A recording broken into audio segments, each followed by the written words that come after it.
여러분 안녕하세요. 이번 장에서는 딥러닝 모델을 개발하고 이를 안드로이드 모델에서 사용 가능하도록 변환해서 안드로이드 프로젝트에 배포하는 방법까지 알아보겠습니다. 먼저 텐서플로우 라이트 모델 개발의 전체 프로세스를 알아보고 그 다음에 각 단계별로 상세히 알아보겠습니다. 다음은 텐서플로우 라이트 모델 개발 워크플로우입니다. 모델 선택, 모델 변환, 기기 배포, 모델 최적화 순으로 진행합니다. 모델 선택은 모델을 통해 풀고자 하는 문제를 해결하는데 적합한 모델을 선택하는 단계입니다. 손글씨 분류 앱을 만들기 위해서는 이미지 분류 문제를 해결해야 되고, 영화 리뷰를 분석하기 위해서는 감성 분석 문제를 풀 수 있는 모델이 필요합니다. 모델 변환은 개발한 텐서플로우 모델을 텐서플로우 라이트 모델로 변환하는 프로세스입니다. 텐서플로우 라이트 모델은 컴퓨팅 자원이 부족한 환경에서 이용하는데 최적화되어 있으며 .tfwrite라는 확장자를 사용해 모델을 저장합니다. 이 tfwrite 파일을 안드로이드 프로젝트에 배포해서 사용합니다. 기기 배포는 앞에서 만든 tfwrite 모델을 안드로이드 기기로 배포하는 프로세스입니다. 안드로이드 스튜디오에 모델을 포함시키면 앱이 설치되면서 자동으로 기기에 배포됩니다. 서버를 이용해서 런타임의 모델을 배포할 수도 있는데 서버 구현은 이 책의 범위를 벗어나기 때문에 다루지는 않겠습니다. 모델 최적화는 안드로이드 기기에서 모델이 최적의 성능을 발휘하도록 조정하는 프로세스입니다. 모델의 정확도를 최소한으로 줄이면서 모델의 크기를 크게 줄입니다. 정확도와 크기는 서로 트레이드오프 관계에 있기 때문에 이상적인 균형을 맞추는 것이 가장 중요하겠습니다. 최적화는 모델 변환 단계부터 이루어지는데 이상적으로 균형을 맞추기 위해서 다른 최적화 방법으로 모델을 다시 변환하고 배포하는 과정을 반복하게 될 수도 있습니다. 지금부터 각 프로세스에 대해서 상세히 살펴보겠습니다. 먼저 모델 선택 프로세스입니다. 주어진 문제를 해결할 수 있는 모델을 선택해야 되는데요. 모델을 선택할 수 있는 몇 가지 방법이 있습니다. 모델을 직접 개발하는 방법, 사전학습 모델을 이용하는 방법, 그리고 전이학습이 있습니다. 모델을 직접 개발하는 방법에는 모델 전체를 직접 개발하는 방법과 텐서플로우 모델을 활용하는 방법이 있습니다. 모델 전체를 직접 개발하려면 설계, 학습, 변환을 모두 직접 해야 됩니다. 다음과 같이 모델 설계를 직접 해야 되고, 설계된 모델을 학습해서 학습된 모델을 만들고, 이를 변환해서 tfwrite 모델을 만들고, 이를 프로젝트에 배포해서 안드로이드 앱을 개발하는 방법까지 이 전체의 과정을 직접 수행해야 됩니다.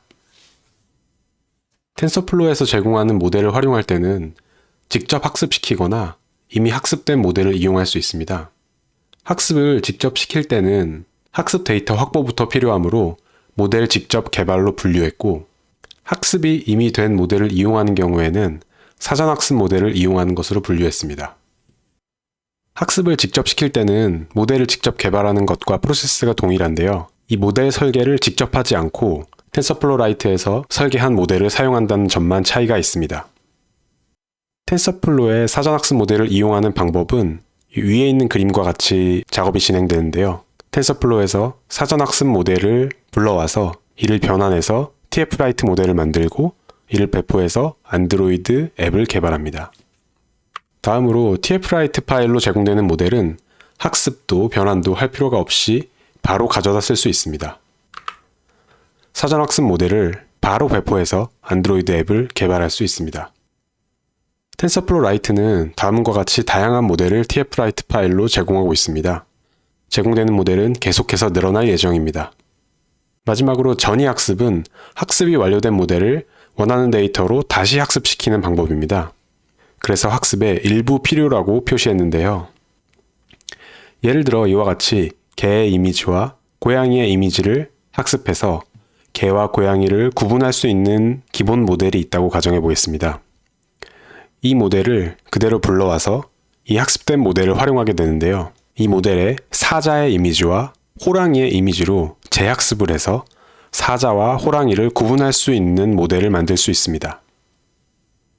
이렇게 되면 기존 모델의 구조와 가중치를 그대로 활용하게 되는데요.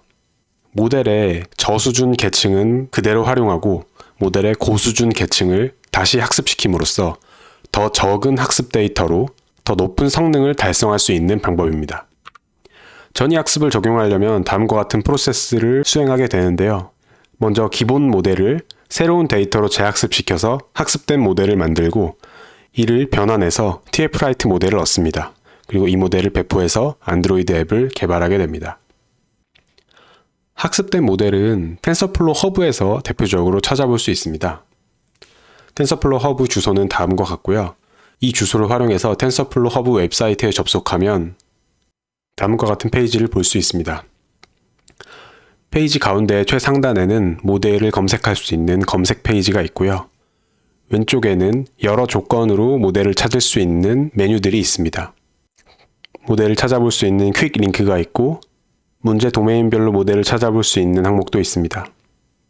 자바스크립트와 텐서플로우 라이트 등 여러 포맷으로 모델을 제공하고 있고 이렇게 텐서플로우 버전 1, 버전 2를 모두 지원하고 있습니다. 제가 책을 집필하던 당시에는 텐서플로우 라이트 모델이 약 100여 개 정도가 있었는데요. 지금은 142개의 모델이 등록되어 있네요. 이 모델은 앞으로 계속해서 늘어날 것입니다. 텐서플로우 허브 외에도 다음과 같은 웹사이트들에서 모델과 데이터셋을 찾아볼 수 있습니다. 이제 모델 개발에 대해 알아보겠습니다.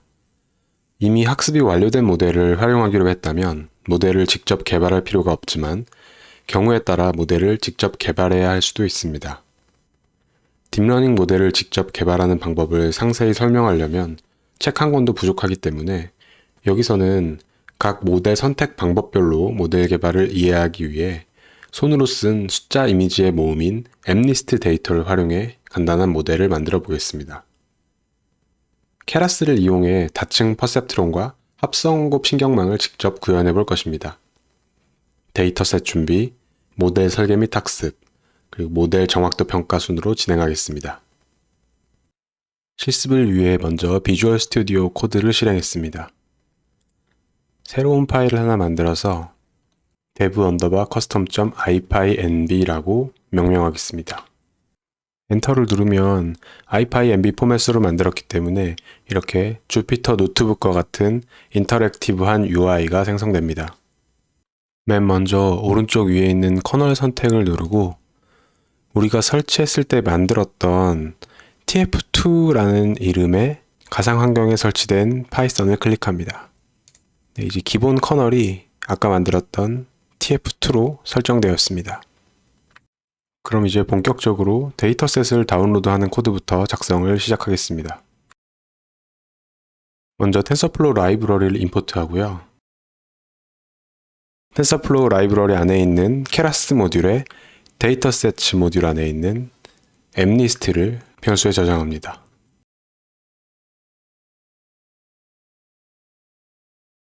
그리고 저장한 엠리스트에서 로드 데이터 함수를 호출해서 xtrain, ytrain, 그리고 xtest, ytest 값을 각각 반환받습니다. 지금까지 작성한 코드를 먼저 실행해 보겠습니다. 해당 셀을 실행하려면 ipy 커널이 필요하다고 하네요. 최초 한 번만 인스톨해주면 되기 때문에 인스톨 버튼을 눌러서 설치하겠습니다. 네, 설치가 완료되면 이렇게 자동으로 해당 셀이 실행이 되었는데요. 여기 적혀있는 URL에서 테스트 데이터셋을 다운로드 완료하였습니다. 변수에 저장이 잘 되었는지 확인해보기 위해서 variables를 선택해서 변수 내용을 확인합니다. xtest, xtrain, ytest, ytrain에 각각 28x28 이미지 10,000장, 그리고 28x28 이미지 60,000장, 그리고 10,000개의 레이블, 60,000개의 레이블이 각각 잘 들어가 있는 것을 확인할 수가 있습니다. 이미지 데이터는 0에서 255 사이의 숫자로 구성되어 있습니다. 우리는 모델의 성능을 향상시키기 위해서 0에서 255 사이의 값을 사용하지 않고 이 값을 정교화해서 0에서 1 사이의 범위로 변환해서 사용할 것입니다. 정교화를 위한 코드를 작성해 보겠습니다. 플러스 코드를 눌러서 셀 하나 추가하고 여기에 정교화 관련 코드를 작성해 보겠습니다. 0에서 255 사이의 값을 0에서 1 범위 안으로 사상하기 위해서 각 데이터들을 255로 나눴습니다. 셀을 실행해서 데이터에 정교화를 적용하겠습니다. 손글씨 분류 문제를 해결하는데 데이터를 정교화하면 약 5% 정도 성능이 향상되는 걸 확인할 수 있었습니다. 다음은 모델을 설계하고 학습을 진행해 보겠습니다. 다음과 같은 다층 퍼셉트론을 만들어 손글씨를 분류해 보려고 합니다. 다층 퍼셉트론은 입력층, 은닉층, 출력층으로 구성되어 있습니다. 각 층의 모든 노드가 서로 연결되어 있어서 완전 연결 신경망이라고도 부릅니다. 우리가 사용할 데이터는 28x28 크기의 이미지이기 때문에 입력층은 28 곱하기 28인 784개의 노드를 구성하고 모델의 예측 결과가 0에서 9 사이의 값이기 때문에 출력층은 10개의 노드로 구성합니다. 다중 클래스 분류 문제이므로 출력층의 활성화 함수는 소프트맥스 함수를 사용할 것입니다. 은닉층의 개수는 임의로 128개로 설정했고 활성화 함수로는 렐루를 사용했습니다. 이 모델을 코드로 구현하면 다음과 같습니다. 텐서플로우 라이브러리 안에 케라스, 모델스 아래에 있는 시퀀셜을 사용해서 모델을 만들었습니다. 시퀀셜 안에는 텐서플로우 라이브러리의 케라스 레이어스에 있는 플래튼 레이어 하나와 덴스 레이어 2개로 구성했습니다. 플래튼 레이어에는 인풋 쉐이프로 28x28을 주었습니다. 그래서 28x28 크기의 이미지를 입력으로 받게 되고요. 플래튼 레이어이기 때문에 이 데이터를 1차원으로 펼칩니다. 즉 784개의 1차원 배열이 되겠습니다. 두 번째 레이어는 은닉층입니다.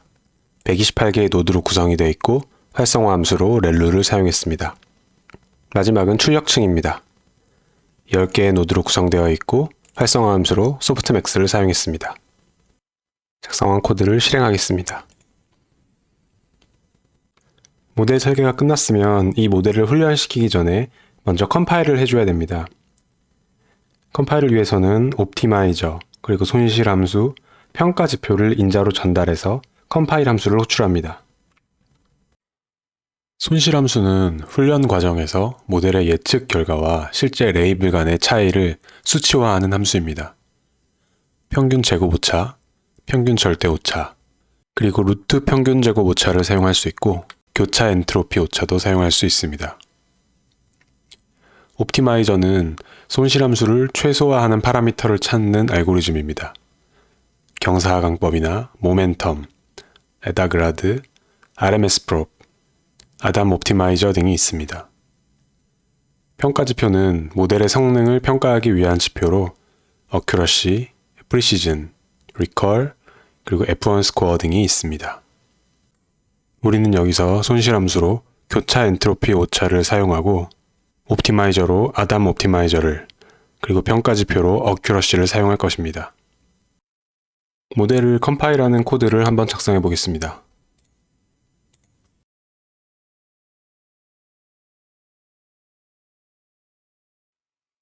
앞서 설명한 대로 옵티마이저에 아담 옵티마이저를 사용했고 손실 함수로 크로스 엔트로피를 사용했습니다.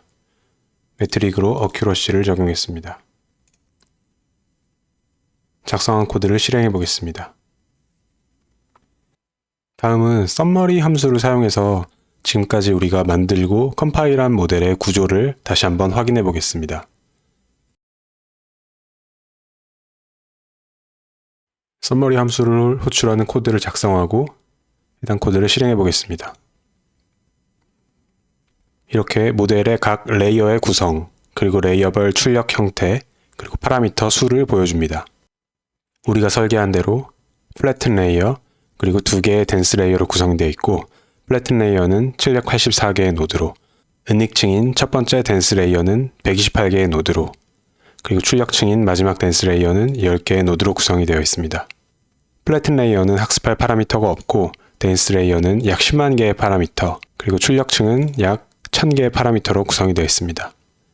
학습될 파라미터는 총 101,770개로 구성이 되어 있고 학습되지 않는 파라미터는 없습니다. 이제 모델 설계가 끝났으면 fit 함수를 호출해서 학습을 시작할 수 있습니다. fit 함수에는 파라미터로 입력 데이터와 레이블을 전달합니다. 또한 몇 번 반복해서 학습할지를 epoch 값으로 전달합니다. 5번 반복해서 학습하도록 epoch 값을 5로 지정하겠습니다. fit 함수를 실행해 보겠습니다. 다음과 같이 학습이 진행되는 것을 볼 수 있습니다. epoch 값을 5로 지정했으므로 총 5번 반복해서 학습을 진행할 것입니다. 자, 이렇게 학습이 끝났습니다. 학습 데이터에 대한 마지막 어큐러시는 98.63%였는데요. 이는 학습 데이터에 대한 정확도이므로 실제 모델의 정확도를 확인하기 위해서 테스트 데이터를 가지고 정확도를 확인해 봐야 됩니다. 다음과 같이 evaluate 함수를 통해서 모델의 정확도를 평가할 수 있습니다. evaluate의 파라미터로는 테스트 데이터와 테스트 데이터에 대한 레이블을 전달할 수 있습니다. 평가 결과를 어떤 형태로 확인할지도 정할 수 있는데요. 값을 2로 전달해 보겠습니다. 작성한 코드를 실행해 보겠습니다. 네, 평가 결과가 다음과 같이 나왔습니다. 네, 최종 로스 값은 0.0782, 그리고 최종 정확도는 97.76%가 나왔습니다. 손글씨 분류는 비교적 쉬운 문제이기 때문에 이렇게 간단한 다층 퍼셉트론 함수로도 매우 높은 정확도를 얻을 수 있었습니다. 지금까지 텐서플로우 라이브러리 안에 있는 케라스의 시퀀셜 클래스를 이용해서 모델을 개발했는데요. 이 외에도 펑셔널 API를 이용해서 더 복잡한 모델을 개발할 수 있고, 모델 클래스 상속을 통해서 더 효율적으로 모델을 개발할 수도 있습니다. 손글씨 분류 문제는 쉬운 문제이기 때문에 다층 퍼셉트론 모델로도 약 97% 이상의 높은 정확도를 얻을 수 있었지만, 어려운 문제에서는 정확도가 더 떨어질 수 있습니다. 이럴 때 합성곱 신경망을 사용하면 이미지 분류 모델의 정확도를 더욱 향상시킬 수 있습니다. 합성곱 신경망은 합성곱 연산을 적용해서 지역성에 기반한 특징을 학습합니다. 그리고 필터가 반복해서 적용되기 때문에 가중치가 공유돼서 파라미터가 완전 연결 네트워크에 비해 훨씬 적습니다. 다음은 합성곱 신경망의 레이어 간 연결을 나타낸 것인데요. 입력층과 은닉층 간의 연결 구조를 나타낸 것입니다. 이렇게 파란색과 노란색, 초록색의 세 가지 색상으로 선을 나타내는데요. 같은 색상의 선은 같은 가중치를 뜻하는 것입니다. 이렇게 인접 노드 간의 가중치를 공유하기 때문에 더 적은 파라미터로도 모델의 설명력을 높일 수 있습니다. 합성곱 신경망은 입력 이미지로 높이, 너비, 채널 이렇게 3차원의 텐서를 사용하기 때문에 28x28 데이터를 28x28x 1의 형태로 3디멘전으로 변환해줘야 됩니다.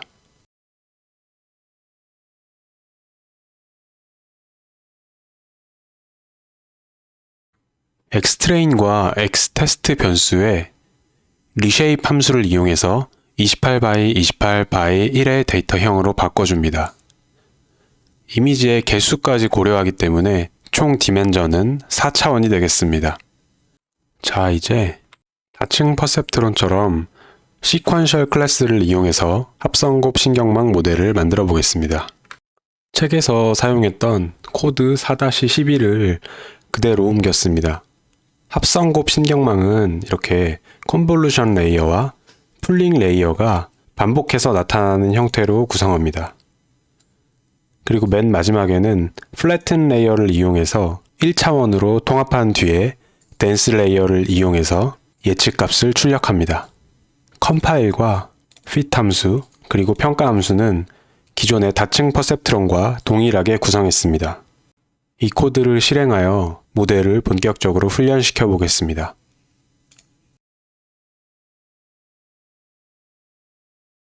훈련이 끝났습니다. 최종 정확도는 99.11%로 다층 퍼셉트론에 비해서 매우 높은 정확도를 갖는 걸 볼 수 있었습니다. 앞에서 정의한 모델의 구조도 그대로 썸머리 함수를 통해서 보여지고 있습니다. 이처럼 합성곱 신경망은 다층 퍼셉트론에 비해서 이미지 처리 문제에 있어서 훨씬 더 나은 성능을 보여줍니다. 지금까지 모델을 직접 구현해 봤는데요. 지금부터는 케라스 애플리케이션에서 제공하는 모델을 활용하는 방법에 대해서 한번 알아보겠습니다. 케라스 애플리케이션에서 제공하는 레지넷 모델을 한번 활용해 볼 것인데요. 레지넷 모델은 기존의 인공신경망이 네트워크 깊이가 깊어질수록 기울기 소실 문제가 발생해서 성능이 급격히 떨어지는 문제를 개선하기 위해서 등장한 모델입니다. 레지넷은 다음 그림과 같은 잔차 블록을 여러 층 쌓은 구조를 가지고 있습니다. 잔차 블록은 이처럼 숏컷 연결을 가지고 있기 때문에 네트워크가 깊어져도 신호가 소실되지 않고 네트워크 전체에 영향을 줄 수 있도록 개선된 모델입니다. 레지넷도 합성곱 신경망의 일종이기 때문에 방금 변환한 대로 4차원으로 변환한 입력 데이터를 사용할 것인데요. 단, 케라스 애플리케이션에서 제공하는 레지넷 모델은 입력 데이터의 크기가 최소 32x32가 되어야 합니다. 그래서 우리는 tf.image 모듈에서 제공하는 리사이즈 함수를 이용해서 28x28 데이터를 32x32로 리사이징해서 입력 데이터로 사용하겠습니다. 다음과 같이 tf.image.resize 함수에 기존 입력 데이터와 바꾸고 싶은 데이터의 쉐입을 넣으면 변환된 데이터를 얻을 수 있습니다. 이제 resized xtrain에는 32x32로 리사이즈된 데이터들이 저장되어 있습니다. 다음과 같이 케라스의 애플리케이션스 모듈 안에 있는 레지넷 50v2 모델을 사용할 것입니다. input shape은 32x32x1로 전달하고 클래스는 10개로 그리고 weight에는 none을 전달합니다. input shape은 입력 데이터에 맞춰 전달했고 클래시스에는 출력 클래스의 개수를 전달한 것입니다. weight는 학습되지 않은 모델을 반환받기 위해서 none으로 전달했습니다. weight는 우리가 가진 데이터로 직접 학습하기 위해서 none을 전달한 것입니다. 이제 모델 컴파일과 훈련, 그리고 평가는 기존 코드와 동일하게 작성합니다. 지금까지 작성한 코드를 실행해 보겠습니다. 지금까지와는 달리 훈련에 훨씬 오랜 시간이 걸렸습니다. 레지넷 모델은 앞서 만들었던 다층 퍼셉트론이나 단순한 합성곱 신경망에 비해서 훨씬 더 복잡한 모델이기 때문에 학습에 훨씬 오랜 시간이 걸린 것입니다. 최종 정확도는 98.69%로 여전히 매우 높은 정확도를 보여주고 있습니다. 이처럼 케라스 애플리케이션에서 제공하는 기존 모델을 불러서 추론에 이용할 수 있습니다. 지금은 우리가 직접 데이터를 이용해서 모델을 학습시켰는데요. 케라스는 이미 학습까지 완료된 모델 역시 제공하고 있습니다. 이번에는 기존 모델보다 효율성을 훨씬 높인 모바일 넷을 한번 사용할 것입니다. 우리는 여기서 이미지넷 데이터로 사전 학습이 완료된 모델을 한번 사용해 보겠습니다. 이미지넷은 총 1000개의 클래스로 레이블링된 이미지 데이터입니다. 이번에는 우리가 직접 학습시키지 않기 때문에 학습 데이터는 필요하지 않지만 모델이 입력된 이미지를 잘 분류하는지 확인하기 위해 테스터 데이터가 필요합니다.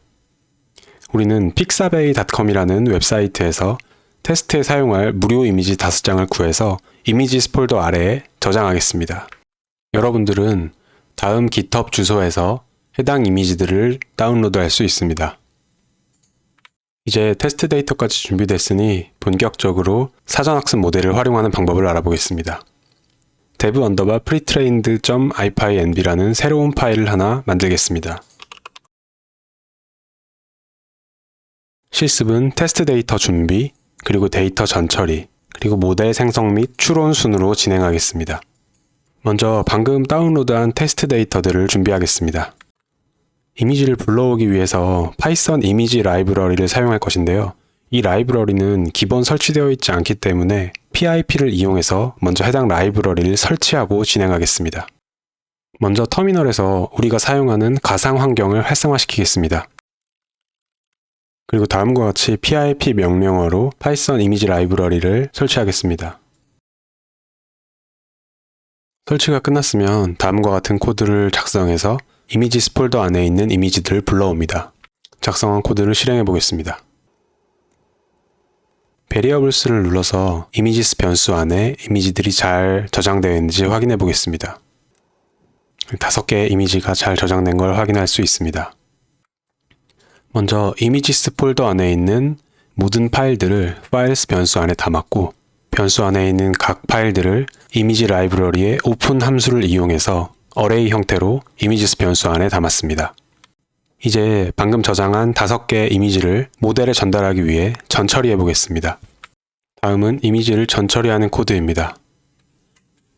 우리가 다운로드한 이미지는 전부 크기가 제각각이기 때문에 모델에 입력하기 위해서 일정한 크기로 리사이즈 했습니다.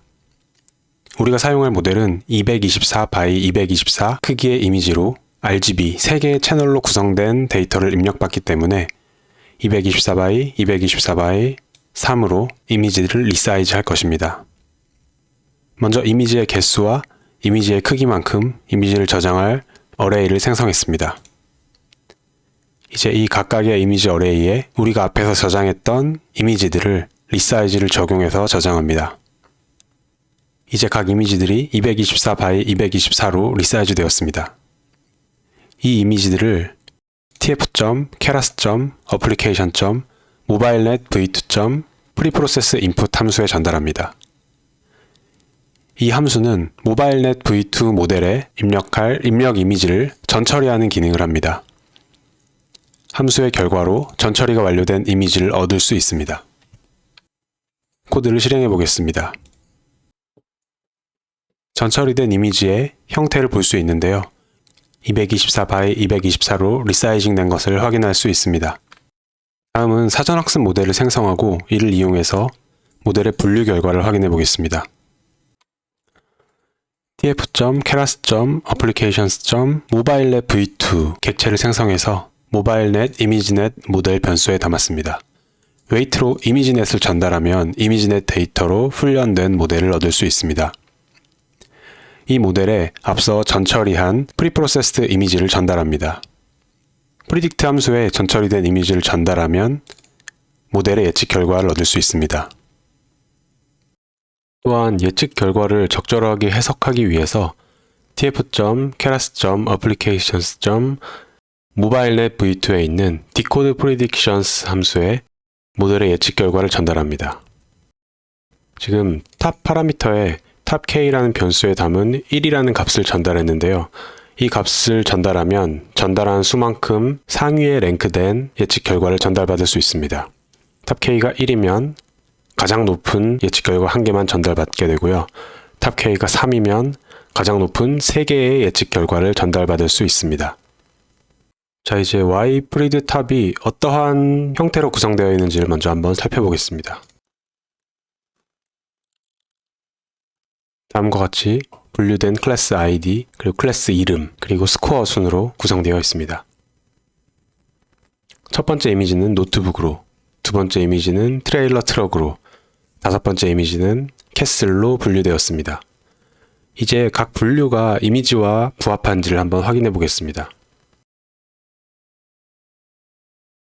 다음 코드는 우리가 앞서 불러왔던 이미지들을 보여주고 그 아래에 모델 예측 결과를 보여주는 코드입니다. 시각화 라이브러리인 matplotlib 라이브러리를 사용해서 코드를 작성했습니다. 혹시 matplotlib 라이브러리가 아직 설치되어 있지 않다면 다음과 같은 방법으로 설치할 수 있습니다. 저는 이미 설치가 되어 있기 때문에 다시 설치되지는 않았습니다. 코드는 이미지의 개수만큼 루프를 돌면서 먼저 이미지를 보여주고 이미지에 해당하는 예측 결과를 가져와서 탑 K에 해당하는 만큼의 예측 결과의 레이블을 보여줍니다. 예측 결과의 스코어를 가져와서 백분율로 보여주기도 합니다. 코드를 실행해 보겠습니다. 다음과 같이 노트북 이미지는 노트북으로, 트럭은 트럭, 달팽이, 오렌지, 성을 모두 높은 확률로 예측해냈습니다.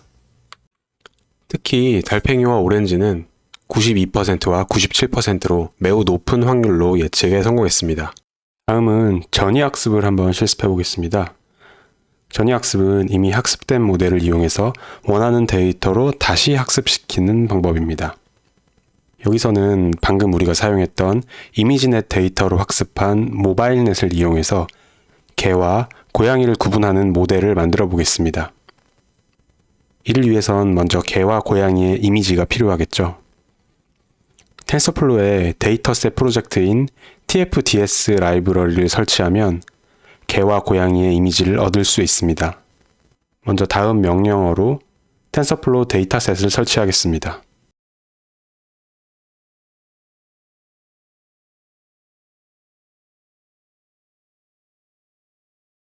이제 텐서플로우 데이터셋을 사용할 수 있습니다.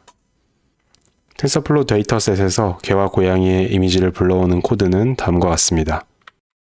먼저 텐서플로우 데이터셋 라이브러리를 tfds라는 이름으로 임포트했고요. 디저블 프로그레스 바 함수를 호출해서 프로그레스 바를 보이지 않게 설정했습니다. 그리고 tfds.load 함수에 catch_vs_docs라는 스트링을 입력해서 개와 고양이의 이미지 데이터를 받아왔습니다. 스플릿 파라미터를 활용해서 데이터를 8:2의 비율로 나눴습니다. 앞에 8할의 데이터는 로우 트레인으로, 뒤에 2할의 데이터는 로우 테스트로 반환됩니다. as 슈퍼바이즈드 값은 데이터의 형태를 결정하는데요. true로 설정하면 인풋과 라벨로 구성된 튜플형 자료를 반환합니다. false로 설정하면 데이터의 고유한 딕셔너리 형태로 반환하게 됩니다. 이제 다음 코드를 실행해 보겠습니다.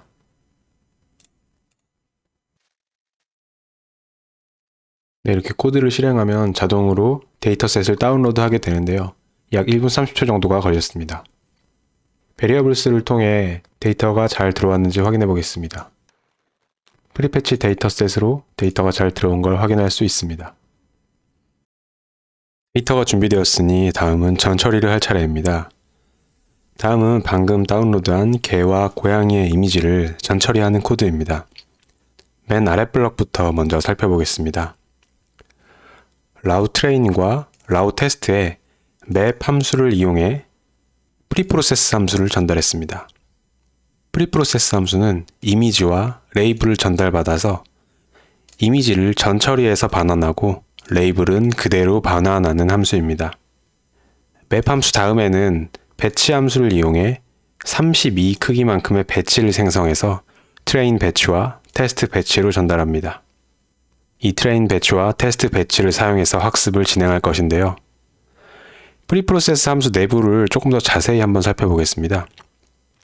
tf.image.resize 함수를 이용해서 전달받은 이미지를 224x 224 크기로 리사이즈합니다. 리사이징 알고리즘은 바이큐빅 알고리즘을 사용합니다.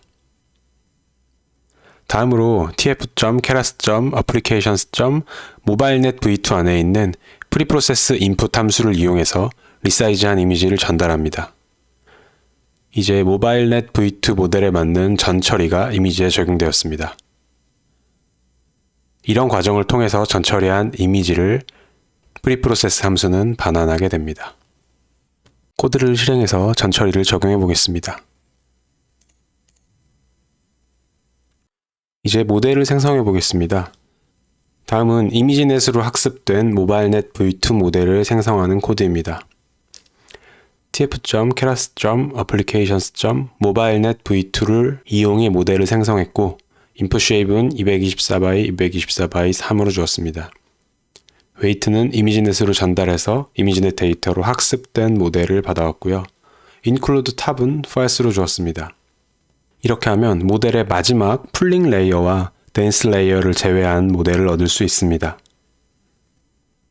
마지막 레이어는 이미지넷 데이터로 학습한 만큼 1000개의 모델을 분류하는 레이어이기 때문에 우리는 이 계층을 제거하고 우리가 원하는 계층으로 바꾸어서 전이 학습을 적용할 것입니다.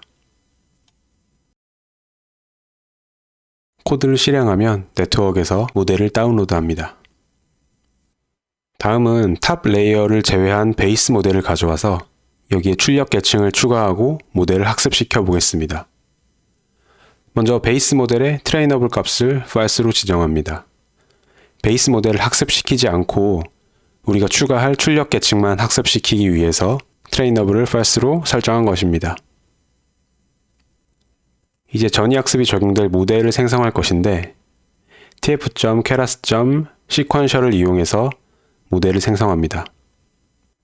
시퀀셜의 리스트의 첫 번째 값으로는 베이스 모델을 전달하고요. 베이스 모델 뒤로 풀링 레이어와 댄스 레이어를 추가해서 모델을 완성합니다. 우리가 개와 고양이를 구분할 것이기 때문에 바이너리 클래시피케이션 모델이 필요하고요.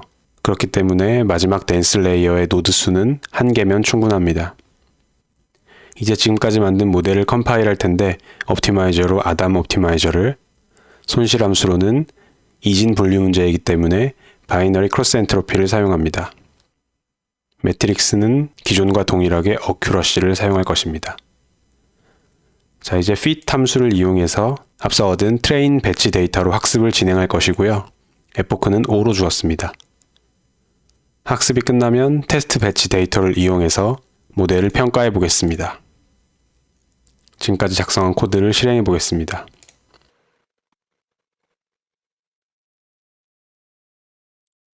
학습이 끝났습니다. 최종 정확도는 93.3%로 전이학습을 이용해서 매우 정확도가 높은 모델을 얻을 수 있음을 알 수 있었습니다. 지금까지 케라스 어플리케이션 모듈에서 학습된 모델을 얻어서 활용했는데요. 이번에는 텐서플로우 허브에서 모델을 직접 검색해서 활용해 보도록 하겠습니다. 텐서플로우 허브의 주소는 다음과 같습니다. 다음 주소에 접속하면 이렇게 텐서플로우 허브 웹사이트로 접속할 수 있고요. 왼쪽 메뉴에서 적절한 모델을 검색할 수 있습니다. 방금 사용했던 모바일넷 V2 모델을 동일하게 사용해 보겠습니다. 먼저 프로블럼 도메인스에서 이미지를 선택합니다. 그럼 이미지를 다루는 여러 모델들이 검색이 되는데요. 밑으로 내려서 아키텍처에서 모바일넷 V2를 선택합니다. 다음과 같이 다양한 모바일넷 V2 모델들이 검색이 되었습니다. 모바일넷은 깊이 분할 합성곱 연산에 사용하는 depth multiplier 값을 지정할 수 있는데요. 이 값을 통해서 각 레이어별로 채널 수를 변경할 수 있습니다.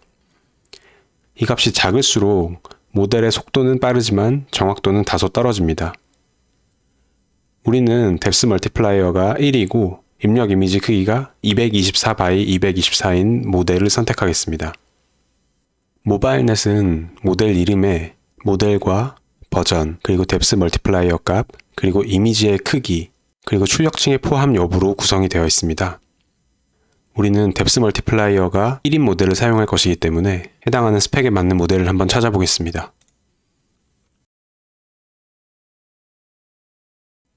depth multiplier 자리에다가 100을 넣고 이미지 크기 자리에 224를 넣었더니 두 개의 모델이 검색이 되었네요. 클래시피케이션 모델과 피처 벡터 모델이 있는데요. 클래시피케이션 모델은 출력 계층이 존재하는 모델입니다. 그래서 이 모델은 분류 문제 해결에 바로 사용할 수가 있습니다. 피처 벡터 모델은 마지막 레이어가 제거된 모델입니다. 앞서 우리가 임의로 마지막 레이어를 제거했던 것처럼 피처 벡터는 마지막 출력 계층이 제거되어 있기 때문에 임포트에서 바로 우리가 원하는 출력 계층을 추가해서 사용할 수 있습니다. 피처 벡터 모델을 선택하겠습니다. 해당 모델에 대한 상세 페이지로 들어왔습니다. 페이지 하단에 보면 Copy URL이라고 버튼이 있습니다. 이 버튼을 누르면 클립보드에 해당 모델을 다운로드할 수 있는 URL이 저장됩니다. 다운로드 버튼을 누르면 해당 모델을 바로 다운로드할 수 있습니다. 이제 코드로 돌아와서 전이 학습 때와 마찬가지로 개와 고양이의 학습 데이터를 로드합니다. 학습 데이터 로드하는 방식은 전이 학습 때의 코드와 동일합니다. 전 처리를 위한 함수도 전이 학습 때와 동일하게 만들었는데요. 이번에는 프리프로세스 함수가 조금 다릅니다. 텐서플로우 허브 모델은 케라스 어플리케이션 때처럼 전 처리 함수를 따로 제공하지는 않습니다. 그래서 모델에서 요구하는 스펙에 맞게 직접 데이터를 전 처리해야 됩니다. 텐서플로우 허브의 모델 상세 페이지에 들어가서 아래쪽에 유세이지 쪽을 살펴보면 이미지 데이터의 범위가 0에서 1 사이라는 것을 알 수 있습니다. 그런데 우리가 불러온 이미지는 0에서 255 사이의 픽셀 값을 가지고 있죠. 그래서 입력 이미지를 255로 나누어서 이미지 데이터를 0에서 1 사이의 범위로 맞춰주는 작업이 필요합니다. 그래서 다음과 같이 리사이즈를 적용할 때 이미지를 그대로 사용하지 않고 255로 나눈 이미지를 사용했습니다. 이미지 크기는 동일하게 224 by 224로 리사이징 했습니다. 이제 아까 찾았던 모델을 불러와야 되는데요. 텐서플로우 허브에서 모델을 바로 불러오기 위해서는 텐서플로우 허브 라이브러리가 필요합니다. 혹시 라이브러리를 아직 다운로드하지 않았다면 다음과 같은 방식으로 다운로드할 수 있습니다.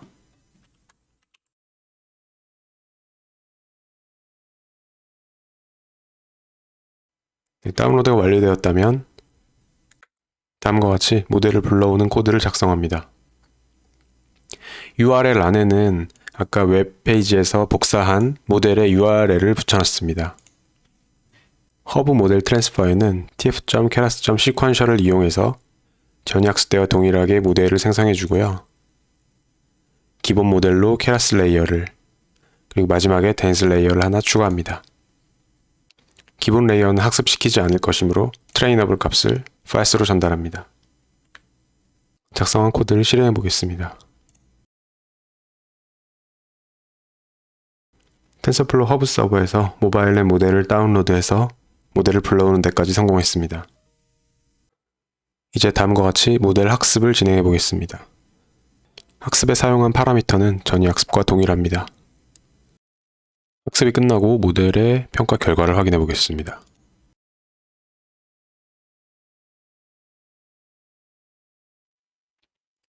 최종 정확도는 98.7%로 이번에도 정확도가 매우 높은 모델을 얻을 수 있었습니다. 지금까지 텐서플로우에 있는 케라스를 이용해서 모델을 생성해 봤는데요. 지금부터는 생성한 모델을 안드로이드에서 사용 가능하도록 TF-Lite 모델로 변환하는 방법에 대해서 알아보겠습니다. TF-Lite 모델로 변환하는 방법은 총 3가지 유형이 있습니다. 먼저 지금까지 우리가 만든 것처럼 케라스 모델을 TF-Lite로 변환하는 방법이 있습니다. 그리고 또 하나는 저장된 모델을 TF-Lite 모델로 변환하는 방법이 있습니다. 바로 saved 모델 포맷으로 저장된 모델을 변환하는 방법입니다. 마지막으로 concrete 펑션을 TF-Lite 모델로 변환하는 방법이 있습니다. 각 방법에 대해서 직접 수행해 보면서 알아보겠습니다. 먼저 케라스 모델을 변환하는 방법부터 보겠습니다. 앞에서 만들었던 다층 퍼셉트론 모델을 작성하는 코드를 그대로 가져왔습니다. 먼저 코드를 실행해서 모델을 훈련시켜 보겠습니다. 이제 이 케라스 모델을 텐서플로우 라이트 모델로 변환해 보겠습니다.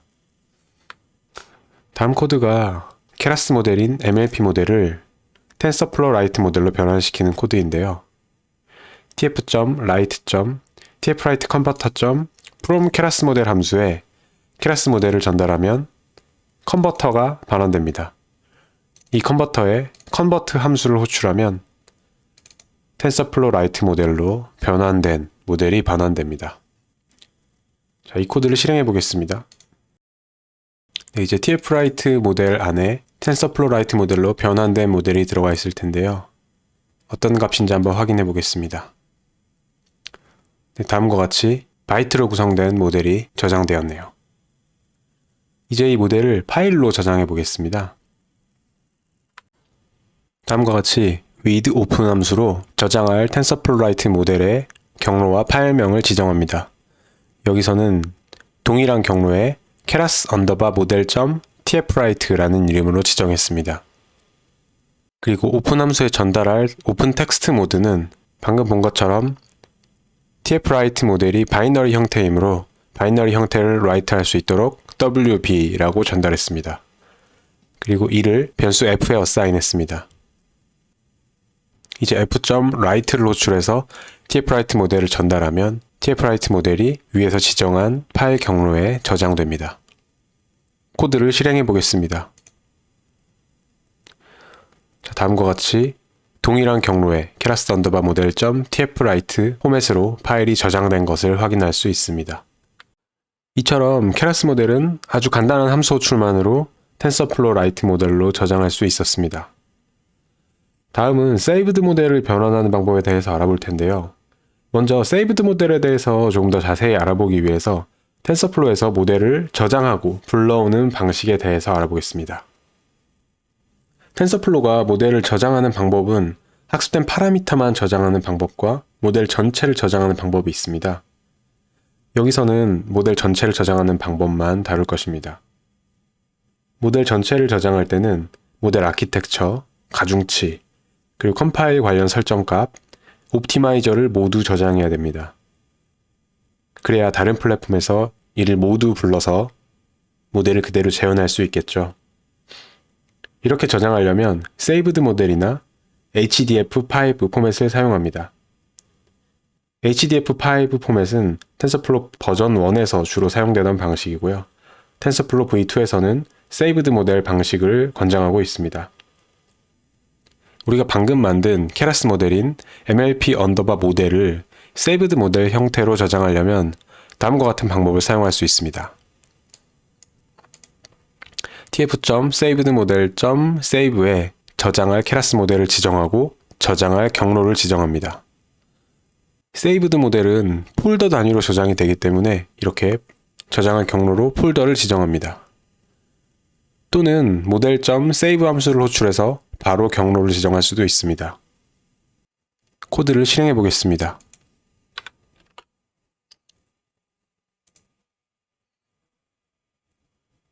다음과 같이 MLP 언더바 모델이라는 폴더가 생겼고 폴더 자체가 saved 모델을 저장하고 있습니다. HDF5 모델로 저장하는 방법도 간단한데요. 다음과 같이 model.save 함수에 저장할 경로로 디렉토리가 아니라 뒤에 h5 포맷으로 전달해주면 됩니다. 이 코드를 실행해 보겠습니다. 동일한 경로에 지정한 대로 .h5 확장자로 HDF5 파일이 생성되었습니다.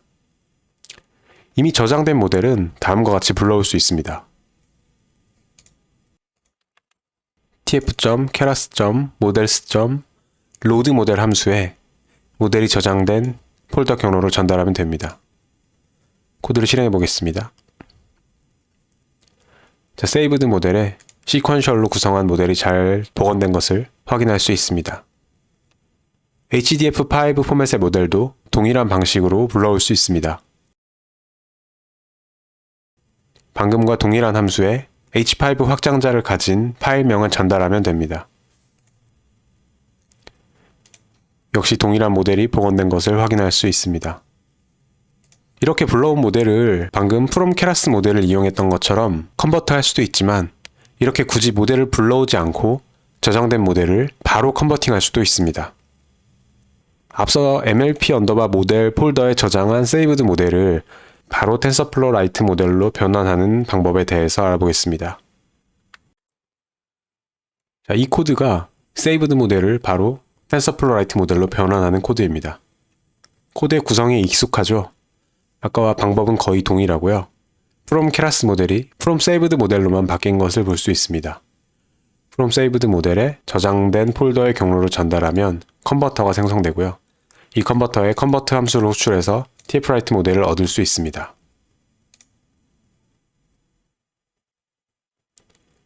코드를 실행하면 역시 바이트로 구성된 tfwrite 모델이 잘 저장되었음을 확인할 수 있습니다. tfwrite 모델을 파일로 저장하는 코드는 아까와 동일합니다. 코드를 실행하면 이번에는 savedmodel.tfwrite 파일로 저장되었습니다. 다음은 concrete 함수를 TensorFlow Lite 모델로 변환하는 방식에 대해서 알아보겠습니다. 먼저 concrete 함수에 대해서 간단히 설명드릴 텐데요. TensorFlow v2에서는 즉시 실행 모드가 추가돼서 기본으로 활성화가 되어 있습니다. 앞에서 우리가 모델을 생성하고 수행한 모든 작업들이 즉시 실행 모드 아래에서 동작한 것인데요. 한편 모델을 고도화하기 위해서 즉시 실행 모드보다 성능과 이식성이 더 뛰어난 그래프 모드를 사용하기도 합니다. 즉시 실행 모드에서 그래프 모드로 바꾸기 위해서는 tf.function을 사용하는데요. tf.function이라는 데코레이터를 붙이거나 아니면 tf.function 함수에다가 즉시 실행 모드의 모델을 전달해서 그래프 모드인 모델을 얻는 방식으로 적용합니다. 한편 즉시 실행 모드는 파이썬 코드로 바로 실행되기 때문에 파이썬과 동일하게 다형성을 지원합니다. 그에 반해서 그래프 모드는 타입과 형태를 명시해줘야 되는 차이가 있습니다. 이 차이를 극복하기 위해서 tf.function은 다음과 같이 두 단계로 동작하게 됩니다. 첫 번째 단계는 트레이싱이라고 부르는데 파이썬 코드를 실행하되 텐서플로우 연산은 실행하지 않습니다. 그래프에서 이 코드만 캡처하게 됩니다. 그리고 2단계에서 앞서 트레이싱에서 스킵했던 텐서플로우 연산들을 실행합니다. 자, 이러한 동작 메커니즘 아래에서 1단계를 스킵하고 2단계만 적용해서 궁극적으로 성능을 향상하고자 하는 것이 콘크리트 함수를 사용하는 이유입니다. 콘크리트 함수를 얻어서 모델을 실행하면 두 번째 단계만 적용이 가능하기 때문이죠. 자, 이제 콘크리트 함수를 만드는 방법과 변환하는 방법을 살펴보겠습니다. 다음 코드는 서브 클래싱 방식으로 케라스 레이어를 만든 코드입니다. tf.keras.layers.layer 클래스를 상속해서 inc 클래스를 만들었습니다. inc는 increase의 약자인데요. 콜 함수 안에 정의된 것처럼 이 레이어는 입력 데이터에 플러스 1을 해주는 역할을 수행합니다. 이 레이어에 tf.function이라는 데코레이터를 추가해서 그래프 모드로 바꿀 수 있습니다. 다음 코드는 위 inc 클래스에 데코레이터를 추가해서 그래프 모드로 변환한 inc 그래프 클래스입니다. 콜 함수 위에 tf.function 데코레이터를 추가해서 그래프 모드로 변환되도록 변경했습니다. 이 외에도 다음과 같이 tf.function 함수에 즉시 실행 모드의 레이어를 전달해서 그래프 모드의 레이어를 전달받을 수도 있습니다. 자, 이렇게 얻은 레이어의 다형성을 한번 시험해 보겠습니다. 그래프 모드인 inc_g 인스턴스에 서로 다른 세 가지 텐서를 전달했습니다. 첫 번째는 int32형의 스칼라 텐서로 3을 전달했고, 두 번째는 int32 값을 2개 가진 1차원 텐서를 전달했습니다. 세 번째는 쉐입이 2x2이고 값이 플롯 32인 2차원 텐서를 전달했습니다. 자, 이 코드를 한번 실행해 보겠습니다. 다음과 같이 레이어가 텐서를 전달받은 결과 시그니처가 모두 서로 다른 것을 확인할 수 있습니다. 이제 이 레이어를 활용해서 콘크리트 함수를 한번 얻어보겠습니다. 다음과 같이 그래프 모드의 레이어에 콜 함수에 getConcrete 펑션에 텐서 스펙을 전달해서 콘크리트 함수를 얻었습니다. 텐서 스펙은 임의로 쉐입이 1,3 그리고 타입을 tf.float32로 지정했습니다. 자, 이 콘크리트 함수가 잘 동작하는지 다음 코드와 같이 테스트해 보겠습니다. 콘크리트 함수에 텐서 하나를 전달했는데요. 위에서 정의한 쉐입과 타입에 맞도록 쉐입을 1x3으로 그리고 플롯 32 밸류를 3개 주었습니다. 자, 이 값을 처리한 결과를 한번 확인해 보겠습니다. 결과로 2, 3, 4가 반환되었습니다. 인크리즈 레이어는 입력받은 데이터를 플러스 1 해서 반환하기 때문에 1, 2, 3이 전달되었을 때 2, 3, 4가 제대로 반환된 것을 확인할 수 있습니다. 자, 그럼 이 콘크리트 함수를 얻는 방법을 모델에 적용해서 앞에서 우리가 만든 다층 퍼셉트론 모델에서 콘크리트 함수를 얻어 이를 텐서플로우 라이트 모델로 변환하는 방법을 알아보겠습니다. 앞에서 만들었던 다층 퍼셉트론 모델을 한 번 더 불러왔습니다. 그리고 그 모델에 tf.function 함수를 이용해서 그래프 모드의 모델을 얻었습니다.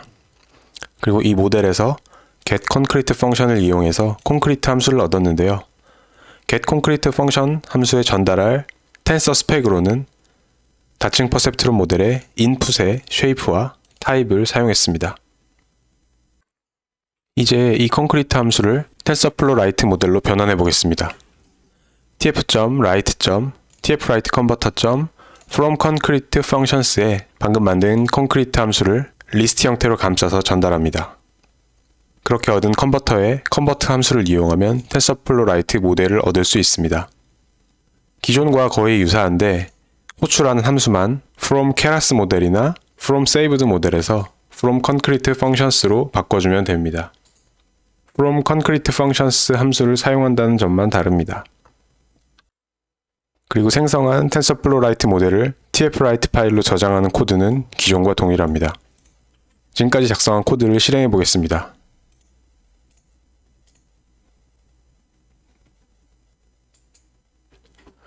다음과 같이 tf-write 파일이 정상적으로 생성된 걸 확인할 수 있습니다. 이상 tf-write 파일로 변환할 수 있는 세 가지 방법에 대해서 알아봤는데요. 다음은 saved 모델이나 HDF5 파일을 파이썬 코드를 이용하지 않고 CLI 환경에서 바로 변환하는 방법에 대해서 한번 알아보겠습니다. 모델이 저장된 경로에서 커맨드 창을 열고 가상 환경을 활성화시켰습니다. 다음 명령어를 통해서 모델을 바로 tf-write 파일로 변환할 수 있습니다. 명령어는 tf-write_convert 이고요. 그리고 saved model dir이라는 파라미터에 saved 모델이 저장된 폴더의 경로를 전달하고 output_file이라는 파라미터에 생성할 tf-write 파일의 경로를 전달합니다. 자, 커맨드에서 이를 직접 한번 입력해 보겠습니다.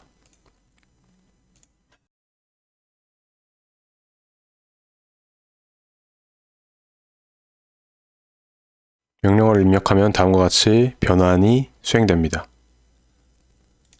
그리고 변환 결과 우리가 지정한 이름대로 tf-write 파일이 생성되었습니다. saved 모델뿐만 아니라 HDF5 포맷의 파일도 이와 같은 방식으로 변환할 수 있습니다. 명령어는 다음과 같습니다. tf-write_convert 명령어는 기존과 동일하고요. 대신에 파라미터로 keras 모델 파일에 h5 파일의 경로를 전달합니다. 그리고 output 파일은 기존과 동일하게 생성할 tf-write 파일 경로를 전달합니다. 자, 직접 커맨드 창에서 한번 입력해 보겠습니다.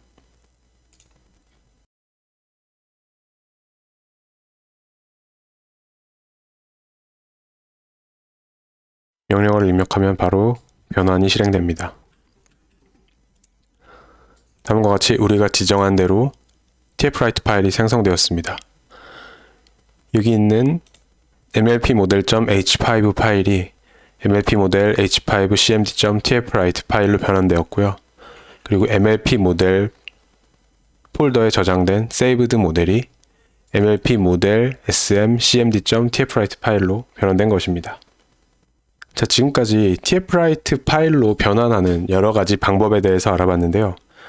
이처럼 tf-write 파일로 직접 변환해서 사용할 수도 있지만 텐서플로우 허브에서는 tf-write 형태로 이미 변환이 완료된 모델도 제공하고 있습니다. 자, 이러한 모델을 찾는 방법에 대해서도 한번 알아보겠습니다. 브라우저에 다음 주소를 입력해서 텐서플로우 허브 웹사이트에 접속합니다. 왼쪽의 메뉴를 확인해보면 모델 포맷이라는 항목이 있습니다. 여기서 tf-write를 선택하면 tf-write 파일로 제공되는 모델의 목록을 확인할 수 있습니다. 구체적으로 어떤 아키텍처를 지원하고 있는지 아키텍처 항목을 찾아보겠습니다. 이번에는 efficientnet을 한번 선택해 보겠습니다. 자, 다음과 같이 efficientnet 모델이 하나 검색되었는데요. 상세 페이지에 들어가 보면 중간 부분에 다음과 같이 모델 포맷이라는 항목이 있습니다. 여기서 기존의 텐서플로우 모델과 여러 형태의 TensorFlow-Lite 모델을 찾을 수 있습니다. tf-write 옆에 붙은 fp32, int8, uint8이라고 표시된 내용은 양자화 부분을 읽고 나면 이해할 수 있습니다. 오른쪽에 다운로드 버튼을 누르면 해당 모델을 다운로드할 수 있습니다. 자, 이번에는 지금까지 개발한 tf-write 파일을 안드로이드 스튜디오에 배포하는 방법에 대해서 알아보겠습니다. tf-write 파일을 앱에 배포하는 방법은 개발 환경에서 배포하는 방법과 런타임에서 배포하는 방법이 있습니다. 런타임에서 배포하는 방법은 서버가 필요하기 때문에 일단 여기선 다루지 않을 거고요. 개발 환경에서 배포하는 방법만 알아보겠습니다. 프로젝트에 asset 폴더를 생성하고 그 안에 tf-write 파일을 복사하면 배포가 완료됩니다. 배포 과정은 매우 간단합니다. 먼저 모듈 이름을 우클릭하고 New, Folder assets 폴더를 선택합니다. 다음과 같이 asset 폴더를 생성할 수 있는 다이얼로그가 하나 뜨는데요. 피니쉬를 눌러서 바로 만들어줍니다. 그러면 다음과 같이 asset 폴더가 생겼습니다. 자, 이 asset 폴더에 tfwrite 파일을 복사하면 됩니다. 우클릭해서 show in explorer를 열면 파일 탐색기에서 asset 폴더를 열 수 있고요. 여기에 원하는 모델을 복사하면 됩니다. 자, 안드로이드 스튜디오로 돌아오면 asset 폴더에 tfwrite 파일이 정상적으로 들어가 있습니다. 자, 안드로이드 스튜디오에서 tfwrite 파일을 활용하는 방법은 다음 강의부터 본격적으로 알아보도록 하겠습니다. 이번 강의에서는 딥러닝 모델을 개발하고 이를 텐서플로우 라이트 모델로 변환하는 방법을 살펴봤습니다. 모델을 적절하게 선택해서 이를 텐서플로우 라이트 모델로 변환했고 또 텐서플로우 허브에서 이미 훈련된 모델을 찾아서 활용하는 방법도 다뤘습니다. 모델을 구현하는 방법은 이 책에 소개된 것보다 훨씬 더 많은 지식이 필요하기 때문에 깊게 공부하고 싶다면 핸즈온 머신러닝 같은 모델 개발을 전문적으로 다루는 책을 참고하기 바랍니다. 다음 장에서는 본격적으로 딥러닝 모델을 이용해서 안드로이드 앱을 개발하는 방법을 알아보겠습니다. 감사합니다.